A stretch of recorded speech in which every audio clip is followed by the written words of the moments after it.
A wise person once said, "A spiritual tradition is a message I send to myself from a previous life so that I don't have to start again from the beginning."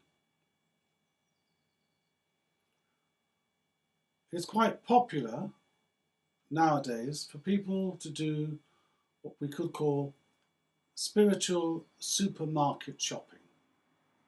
They take a little from this, a little from that, and they do it by their own determination. But this does not lead to authentic results. There may be some feel-good factor for a while, some insights that are helpful, but it doesn't lead to attainment. And why is that? Simply put, it's because it is the personality, the lower self, that is doing the choosing.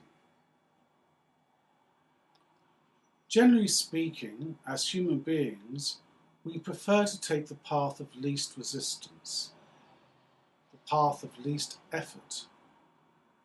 And so very often, people will get involved in a particular tradition or set of teaching, and at first they're very enthusiastic, but after a while they begin to move away from it and sometimes leave.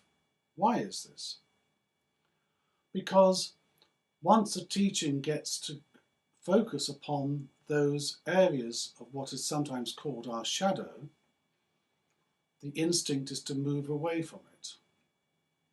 In other words, all real spiritual work will contain some aspect of shadow work. It's true to say that a tradition that has no shadow work is not authentic. It will not bring lasting results. Because we all, as part of the price we pay for incarnation, we all have areas of distress, fear, anxiety, and sorrow. Now, being realized, being enlightened, means having turned those aspects of ourselves, having healed them, to become whole and fulfilled and complete. So to do that, these darker sides of our nature have to be looked at. And some of that is initially painful. And many people will not go into those areas.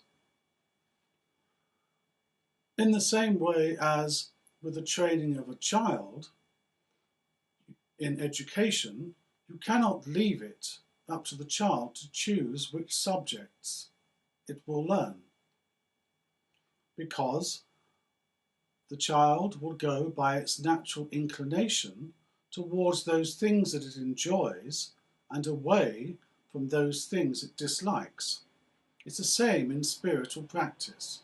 We all have areas that we dislike, areas to which we feel an antipathy, something that we find uncomfortable. Nevertheless, as Alchemy says, these areas of lead, the metal of sorrow, are the very areas that we need to transmute into gold, into spiritual awareness.